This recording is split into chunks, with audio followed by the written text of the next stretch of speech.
കേന്ദ്ര സർക്കാർ ഇന്ന് പാർലമെന്റിൽ അവതരിപ്പിച്ച ഒരു ബില്ല് വലിയ പ്രതിഷേധങ്ങൾക്ക് വഴിവെച്ചിരിക്കുകയാണ്. 130-ാം ഭരണഘടനാ ഭേദഗതി ബിൽ എന്ന നിലയിലാണ് ഈ ബില്ല് അവതരിപ്പിച്ചത്. ബില്ലിന്റെ ഉദ്ദേശം എന്ന് പറയുന്നത് മന്ത്രിമാര് അല്ലെങ്കിൽ മുഖ്യമന്ത്രി, പ്രധാനമന്ത്രി എന്നിവർക്കൊക്കെ തന്നെ ഏതെങ്കിലും ഒരു കേസിൽ 5 വർഷത്തിൽ കൂടുതൽ തടവ് ശിക്ഷ ലഭിക്കാവുന്ന ഒരു കേസിൽ അറസ്റ്റിലായി തുടർച്ചയായിട്ട് 30 ദിവസം ജയിലിൽ കിടക്കേണ്ടി വന്നാൽ അവരെ ആ സ്ഥാനത്ത് നിന്നും പുറത്താക്കുന്നതിനുള്ള ഒരു ബില്ലാണ് കേന്ദ്ര ആഭ്യന്തരമന്ത്രി അമിത്ഷാ ഇന്ന് ലോക്സഭയിൽ അവതരിപ്പിച്ചത്. ഇതിനെതിരെ വലിയ പ്രതിഷേധമാണ് കോൺഗ്രസിന്റെ നേതൃത്വത്തിലുള്ള പ്രതിപക്ഷ പാർട്ടികൾ സഭയിൽ ഇന്ന് ഉയർത്തിയത്. ബില്ല് അവതരിപ്പിച്ചയുടനെ ആ ബില്ലിന്റെ കോപ്പികൾ കീറി ആഭ്യന്തരമന്ത്രി അമിത്ഷായുടെ മുഖത്തേക്ക് വലിച്ചെറിഞ്ഞുകൊണ്ടാണ് പ്രതിപക്ഷ പാർട്ടികൾ പ്രതിഷേധം രേഖപ്പെടുത്തിയത്. തൃണമൂൽ കോൺഗ്രസിന്റെ അംഗങ്ങളാണ് ഈ ബില്ലിന്റെ കോപ്പികൾ വലിച്ചു കീറി ഈ മന്ത്രിയുടെ തന്നെ മുഖത്തേക്ക് എറിഞ്ഞത്. പിന്നീട് വലിയ ഒരു നാടകീയമായ രംഗങ്ങൾക്കാണ് പാർലമെന്റ് ലോക്സഭ ഇന്ന് സാക്ഷ്യം വഹിച്ചത്. കയ്യാങ്കളി വരെ എത്തിയ ഒരു സംഭവത്തിലേക്ക് അമിത്ഷായുടെ ഈ ബില്ല് അവതരണം മാറി എന്നതാണ് ഏറെ രസകരമായ ഒരു കാര്യം. എന്തായാലും ബില്ലിനെതിരെ അതിരൂക്ഷമായ വിമർശനമാണ് കോൺഗ്രസും ഒപ്പം തന്നെ CPM-ഉം തൃണമൂൽ കോൺഗ്രസും ഉൾപ്പെടെയുള്ള ഇന്ത്യ സഖ്യത്തിലെ എല്ലാ പാർട്ടികളും ഉയർത്തുന്നത്. ഈ പ്രതിഷേധത്തോടെ അമിത്ഷാ ഈ ബില്ല് അവതരിപ്പിച്ചതിന് ശേഷം ബില്ല് JPC-ക്ക് വിടാം, എന്തെങ്കിലുമൊക്കെ പ്രശ്നങ്ങളുണ്ടെങ്കിൽ അല്ലെങ്കിൽ കൂടുതൽ ചർച്ചകൾക്കായിട്ട് ബില്ല് JPC-ക്ക് വിടാം, അതായത് ജോയിന്റ് പാർലമെന്ററി കൗൺസിലിന് വിടാം എന്ന് പറഞ്ഞുകൊണ്ട് അദ്ദേഹം തടി തപ്പുകയാണ് ചെയ്തത്. എന്തായാലും ബില്ലിനെ ഒരു തരത്തിലും അംഗീകരിക്കില്ല എന്ന നിലപാട് കോൺഗ്രസ് വ്യക്തമാക്കി കഴിഞ്ഞിട്ടുണ്ട്. കോൺഗ്രസ് നേതാവ് പ്രിയങ്ക ഗാന്ധി ഉൾപ്പെടെയുള്ളവർ ഇതിനെ ജനാധിപത്യ വിരുദ്ധ ബില്ല് എന്നാണ് വിശേഷിപ്പിച്ചിരിക്കുന്നത്. ഒപ്പം തന്നെ അസുദ്ദീൻ ഒവൈസി കൂടാതെ RSPയുടെ NK പ്രേമചന്ദ്രൻ ഉൾപ്പെടെയുള്ളവർ ഈ ബില്ലിനെതിരെ രൂക്ഷമായ ഭാഷയിൽ വിമർശനവുമായി രംഗത്ത് വന്നു. പ്രേമചന്ദ്രൻ ഉന്നയിച്ച ഒരു പ്രധാനപ്പെട്ട കാര്യം, ഈ ബില്ല് അംഗങ്ങൾക്ക് തരാതെയാണ് ബില്ല് അവതരിപ്പിച്ചിരിക്കുന്നത്, അത് ശരിയായ ഒരു നടപടിയല്ല എന്ന് അദ്ദേഹം വിമർശിച്ചു. തുടർന്നാണ് ആ ബില്ല് JPC-ക്ക് വിടാം എന്ന ഒരു നിലപാടിലേക്ക് അമിത്ഷാ എത്തുന്നത്. ഒപ്പം തന്നെ AIMIM നേതാവ് അസുദ്ദീൻ ഒവൈസി അദ്ദേഹം ഈ ബില്ലിനെ വിശേഷിപ്പിച്ചത് ഒരു പോലീസ് സ്റ്റേറ്റായിട്ട് സംസ്ഥാനങ്ങളെ മാറ്റാനുള്ള ഒരു ബില്ലാണ്, ഇത് ഡ്രാക്കോണിയൻ ലോ എന്നാണ് അദ്ദേഹം വിശേഷിപ്പിച്ചത്. എന്തായാലും ഇന്ന് സഭയെ വലിയ ഒരു നാടകീയ രംഗങ്ങൾക്ക് സാക്ഷ്യം വഹിച്ചുവെങ്കിൽ വരും ദിവസങ്ങളിലും ശക്തമായ പ്രതിഷേധങ്ങൾക്കാകും സഭ സാക്ഷ്യം വഹിക്കുക. പാർലമെന്റ് തീരാൻ ഏതാണ്ട് ഒരു ദിവസം മാത്രം ശേഷിക്കെ തിടുക്കപ്പെട്ട് എന്തിനാണ് ഇത്തരം ഒരു ബില്ല് അവതരിപ്പിച്ചത് എന്ന ചോദ്യമാണ് പ്രതിപക്ഷ പാർട്ടികൾ ഉയർത്തിയത്. ഈ ബില്ലിന് പിന്നിലെ ഉദ്ദേശശുദ്ധിയെയാണ് പ്രതിപക്ഷം ചോദ്യം ചെയ്യുന്നത്. നമ്മൾ ഒറ്റനോട്ടത്തിൽ നോക്കുമ്പോൾ വലിയ അല്ലെങ്കിൽ നല്ല ഒരു നിയമം എന്ന് തോന്നാമെങ്കിൽ പോലും അതിന് പിന്നിൽ വിളിച്ചിരിക്കുന്ന ഒരു ലക്ഷ്യമുണ്ട്, ഒരു ഹിഡൻ അജണ്ടയുണ്ട്. അതാണ് BJP നടപ്പിലാക്കാൻ പോകുന്നത്. നിലവിൽ പ്രതിപക്ഷ പാർട്ടികൾ ഭരിക്കുന്ന പല സംസ്ഥാനങ്ങളുമുണ്ട്. BJP-ക്ക് വഴങ്ങാത്ത കേരളം ഉൾപ്പെടെ തമിഴ്നാട് ഉൾപ്പെടെയുള്ള പല സംസ്ഥാനങ്ങളുമുണ്ട്. ആ സംസ്ഥാനങ്ങളിലൊക്കെ സർക്കാരിനെ അട്ടിമറിക്കാനുള്ള ഒരു നീക്കമായിട്ട് ഈ ബില്ല് വ്യാഖ്യാനിക്കപ്പെടുന്നുണ്ട്. അതായത് കേന്ദ്ര ഏജൻസികളായ CBI ആകട്ടെ, ED ആകട്ടെ, ഇൻകം ടാക്സ് ആകട്ടെ, എല്ലാം തന്നെ കേന്ദ്ര സർക്കാരിന്റെ ചുൽപ്പടിക്ക് നിൽക്കുന്നവരാണ്. അവരേതെങ്കിലുമൊക്കെ കേസിൽ കുടുക്കി ഇത്തരത്തിലുള്ള മന്ത്രിമാരെയോ മുഖ്യമന്ത്രിയെയോ ഒക്കെ തന്നെ അറസ്റ്റ് ചെയ്ത് തുടർച്ചയായിട്ട് 30 ദിവസം ജയിലിലിട്ട് കഴിഞ്ഞാൽ അവർക്ക് ആ സ്ഥാനത്ത് നിന്നും ഇറങ്ങിപ്പോകുന്ന ഒരു സാഹചര്യം ഉണ്ടാകും.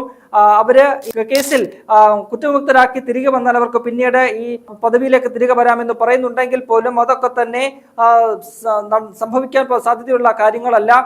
അതിൽ പ്രതിപക്ഷം ഉന്നയിക്കുന്ന പ്രധാനപ്പെട്ട ഒരു കാര്യം, ഇങ്ങനെ ഈ കേന്ദ്ര ഏജൻസികളെ ഉപയോഗിച്ചുകൊണ്ട് ഏത് മന്ത്രിമാരെ വേണമെങ്കിലും മുഖ്യമന്ത്രിമാരെ വേണമെങ്കിലും കേന്ദ്ര സർക്കാരിന് ഇതുപോലെ അറസ്റ്റ് ചെയ്യിക്കാം, കള്ളക്കേസിൽ കൊടുക്കാം.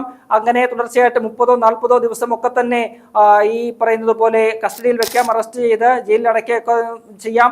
നമ്മൾ നിരവധി സാഹചര്യങ്ങൾ മുൻപ് കണ്ടതാണ്.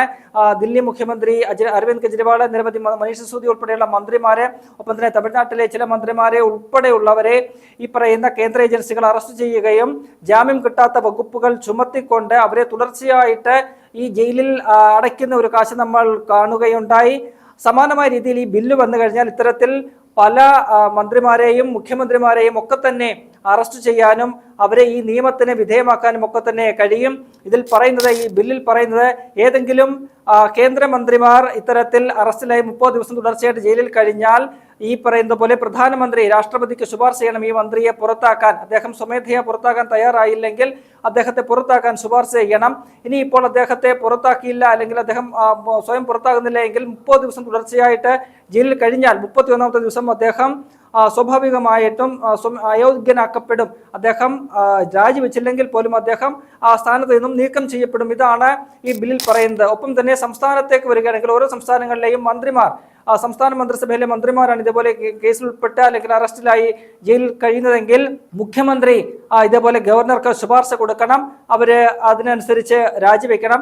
അല്ല മറിച്ചാണെങ്കിൽ ഈ 30 ദിവസം കഴിയുമ്പോൾ 31 ദിവസം അവർ സ്വമേധയാ അല്ലെങ്കിൽ അവർ സ്വാഭാവികമായിട്ടും ഈ സ്ഥാനത്ത് നിന്നും പുറത്തേക്ക് പോകും. ഇതാണ് ബില്ലിൽ പറയുന്നത്. ഈ നിയമം കേന്ദ്ര സർക്കാർ, നിലവിൽ BJP സർക്കാർ അത് വരും ദിനങ്ങളിൽ കൂടുതൽ രീതിയിൽ തങ്ങൾക്ക് അനുകൂലമാകാവുന്ന രീതിയിൽ മിസ്യൂസ് ചെയ്യാനുള്ള ഒരു സാധ്യതയുണ്ട് എന്ന വിമർശനമാണ് ഇപ്പോൾ ഉന്നയിക്കുന്നത്.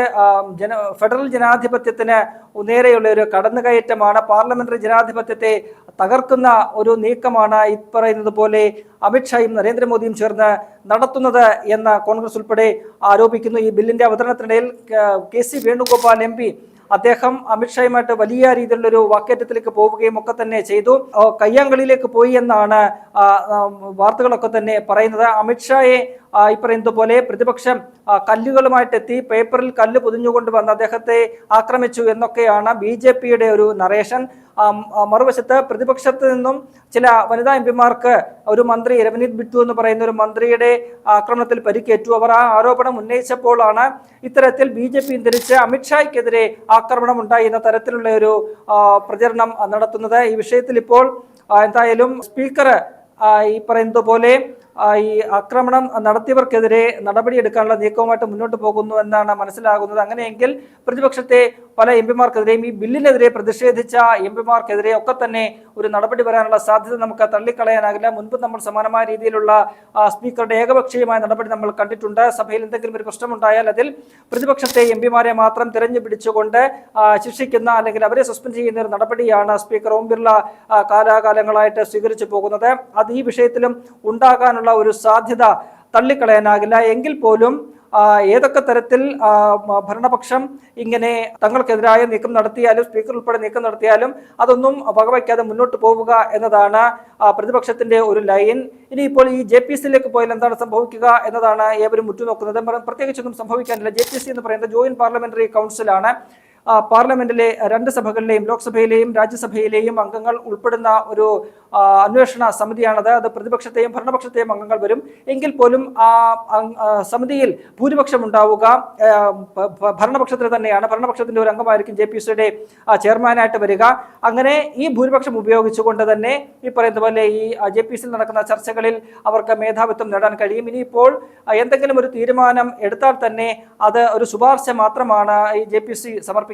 ആ JPC-യുടെ ശുപാർശകൾ അത് പാർലമെന്റ് അല്ലെങ്കിൽ ലോക്സഭയോ രാജ്യസഭയോ അംഗീകരിക്കണമെന്ന് നിയമമൊന്നുമില്ല. അതിനൊക്കെ അത്തരം കീഴ്വഴക്കങ്ങളുമില്ല. അതുകൊണ്ട് ഏതെങ്കിലും തരത്തിലൊരു ശുപാർശ ഈ JPC സമർപ്പിച്ചാൽ പോലും അത് തള്ളിപ്പോകുന്ന സാഹചര്യമാണ് ഉണ്ടാകാൻ പോകുന്നത്. അതുകൊണ്ട് JPC-ക്ക് അയച്ചതുകൊണ്ട് പ്രത്യേകിച്ച് കാര്യമൊന്നും ഇല്ല എന്നത് പ്രതിപക്ഷത്തിനറിയാം. അതുകൊണ്ട് തന്നെയാണ് പ്രതിപക്ഷം ശക്തമായ ഒരു രാഷ്ട്രീയ വിമർശനം ഉയർത്തുന്നത്. ഇത് കേന്ദ്ര ഏജൻസികളെ വെച്ചുകൊണ്ട് BJP ഇതര പ്രതിപക്ഷ സർക്കാരുകളെ, സംസ്ഥാന സർക്കാരുകളെ അട്ടിമറിക്കാനുള്ള ഒരു നീക്കമാണ് നടത്തുന്നത് എന്ന വളരെ വലിയ ഒരു രാഷ്ട്രീയ വിമർശനം തന്നെയാണ് കോൺഗ്രസിന്റെ നേതൃത്വത്തിൽ ഇന്ത്യ സഖ്യം മുന്നോട്ട് വയ്ക്കുന്നത്.